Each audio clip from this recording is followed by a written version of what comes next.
Welcome in, Warchant Recruiting News. We are talking FSU football recruiting after an 0-3 start. Unfortunately, we have to come back and do this again. Still haven't got a win. Maybe next week when I talk to you, Michael Langston, we'll Yeah, have more positive thoughts, more positive vibes. But we wanted to bring you in here today. You had a lengthy post on the Tribal Council Premium Recruiting Board.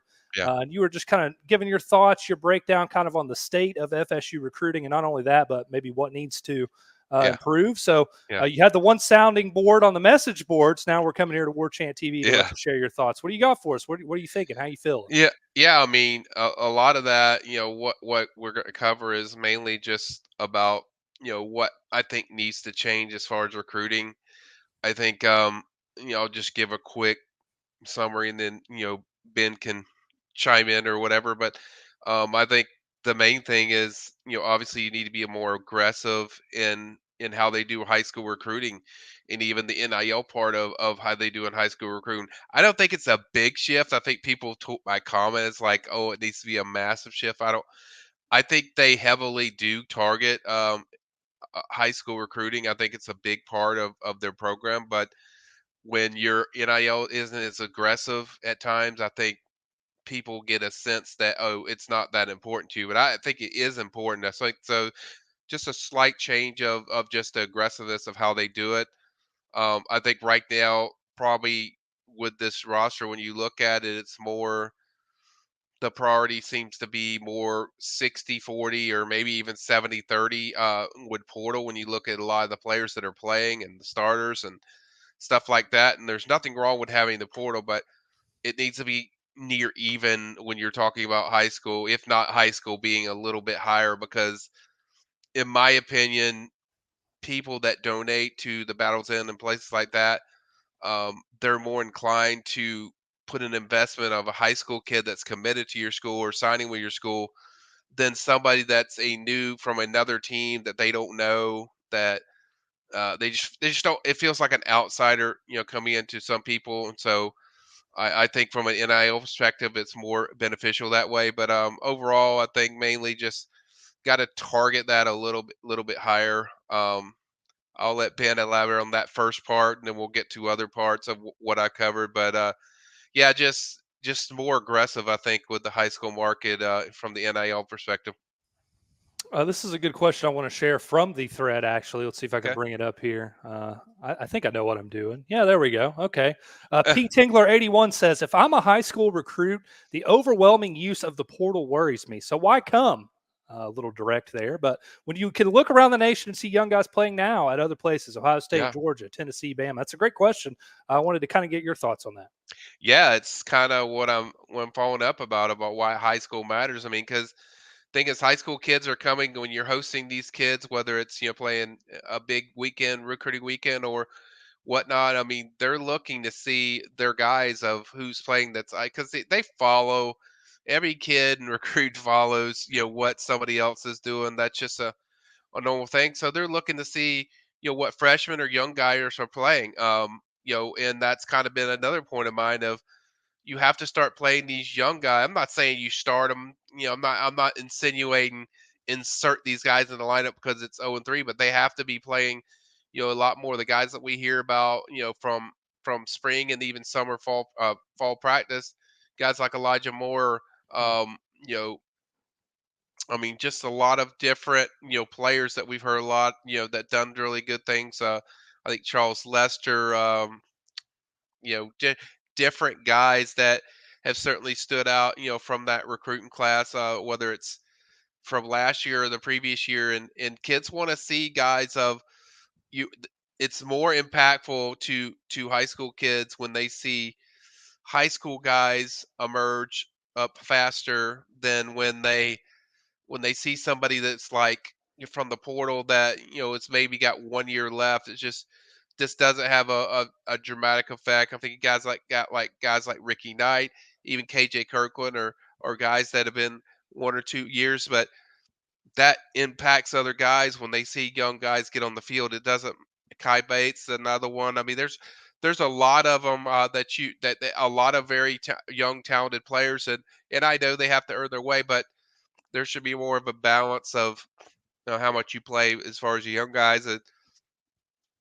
that question's correct of just like when a kid's looking at that, they're kind of like, why would I go there if these portal guys are playing? And I'll put out a point I said in the thread with 5-star DJ Pickett, where he said he didn't really consider FSU as like one of the high teams, not because he didn't like them or love what Coach Sertain's doing or the program. He's like, he didn't like how much they recruited the portal, how much invested they were in the portal, and so that kind of rubbed him wrong. And I'm pretty confident saying that he's probably not the only one. So that you got to be careful of how much you utilize it. And like I said, portal is here to stay. It's going to be there. You have to utilize it. But for me, to get the ultimate success that you want, I think you want to do 60-40 around that range of percentage of high school to portal.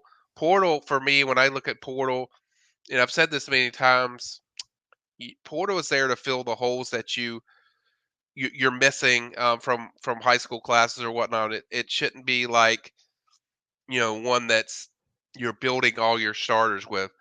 And I think they've had so much success from the portal that sometimes you think, hey, this will work if we do that, and every year so far with Norvell has worked until this year, and they finally got burned where Yeah. just a bunch of new guys that didn't haven't panned out. Last question I got for you, and kind of going Okay, back over these last couple weeks. I know we don't want to reflect too much on that, but okay, uh, fine, one flip and one decommitment in the last couple weeks. There have been some guys who have said they're shutting down their recruitment. Peyton yeah, Joseph, four-star yeah, offensive lineman, was one. CJ Wiley kind of said he was locked in a little bit, yeah, I guess. I don't know how secure that statement was, but yeah. just what can Mike Norvell and this coaching staff kind of do to keep this class intact other than win games and fix the product out on the field? Is there anything? I think it's mainly no. I think relationship wise, they do a perfect job. They're fantastic. I think making these kids know that they're a priority and value is always one of the biggest things that you do, and I think they do that Yeah, really well. I think I just go back to there. It's not about to me now. It's about me when I watch them. It's about the wins, but I don't think for a recruit. I just think it's about how you look. Looking normal. I mean, yeah, there's not a lot of normalcy of watching him, and I think that's the biggest misconception with recruits is people think they just want to win. Me and Ben were over there in Moultrie this past weekend, and I had a really good interview and with Usman Chromo, and Usman was very clear, like I don't really care about the wins. I want to be at a place where I feel comfortable, whether they win or lose, that I want to be there. So right. kids just want to see a constant normalcy of a program. As long as the program looks normal and the things are in a rhythm and a flow, I think they're fine. But you can't have a drastic shift like this and think you're not going to get a couple of decommits. Right.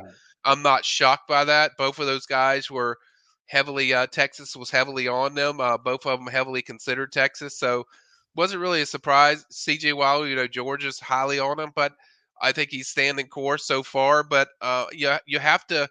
There has to be some normalcy going forward. That starts with them playing Cal. That there has to be kids have to see a product now. I am encouraged just reading the practice reports, just the energy and what I'm hearing, the mindset of different things going on. That sounds all nice, but I think people just need to see it for people to believe it. And I think same thing with recruits, and recruits aren't dumb. They know when something doesn't look normal. So I think that's kind of what is led to those decommits. That's the other thing, and then probably the final thing, and I discussed this, late in the perspective thing. I don't like talking about this because I love a lot of these guys, but I think coaching changes are almost inevitable to happen, and probably need to happen because this team needs. If you're going to focus on high school recruiting and do the things that I just mentioned Yeah. of value and NIL and all that stuff, you have to have better and certain when there. I'm not going to insert any coaches because I love all these guys. I have really good relationships with all these guys.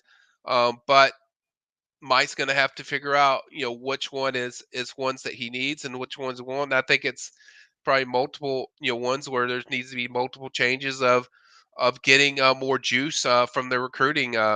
from the recruiting and as far as recruiting and staff, and then and obviously eating that combination of coaching and recruiting. But they need a little more juice as far as if you're going to accomplish that aggressiveness from the NIL in high school. I think those are things that feels like it's almost a necessity. I think to happen and that you need some changes. I think Gene has alluded to that first few weeks, and I'm just following kind of what they had. I agree with them that I think it's almost inevitable when you look there's across the board that there's certain spots that in certain positions that maybe they're not recruiting as well. That should be better, especially coming off a 13-0 season.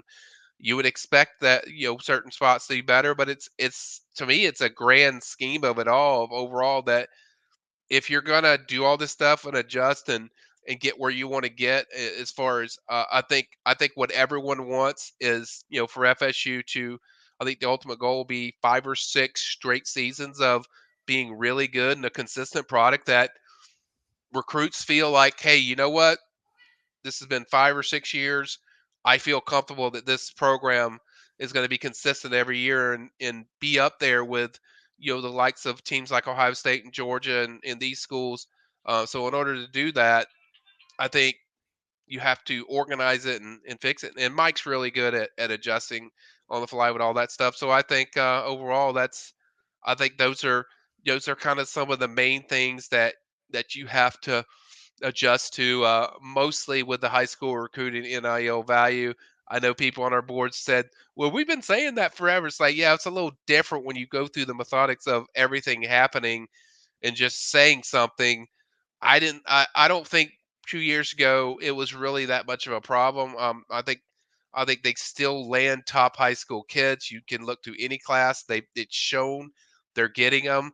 But the times are changing, and we've seen the shift of how much NIL value means, and now it's time where you have to be a little more aggressive and getting it done. That means aggressive as your coaches and aggressive also with how you pursue these guys. Because I will say this, and this is a good thing leading into where they're going. They do the best job, in my opinion. And this isn't from me, guys. This is from recruits as far as relationships and culture of how the kids feel about their relationships. Um, I think I'll use an example with a guy I don't think ended up at FSU in Usman Chromo, but the fact that what he said about Coach Johnson, that's like the greatest compliment any coach can hear when you talk about a guy that wants to be a man like that coach when Mhm. he grows up. I mean that's kind of what you're looking for. So relationship wise, I think FSU's nailing it. They just have to slightly adjust some things with how they do it and maybe add a little more juice maybe on the staff. But overall, I don't think it's that massively of a jump. I think it's something that you can fix in a 1 to 2 year time frame. But overall, it's this is all kind of just a learning lesson of I think we're all learning with all this stuff, and you learn of what works and what doesn't. And I think this year is kind of showing them what's going to potentially not work. Next time you see us here on Warchant TV, we'll have some positive news. I'm manifesting it, Michael. I'm Yeah, manifesting it. I think we will. I think we will. Hit that like button on the way out. For Michael Langston here, who works tirelessly to bring you the FSU football recruiting news, head over to warchant.com as well, the premium recruiting board. That's where you can find Michael and Matt working around the clock to get you your FSU recruiting news. For Michael, I am Ben Spicer. Thanks for watching here on Warchant TV. We'll see you next time.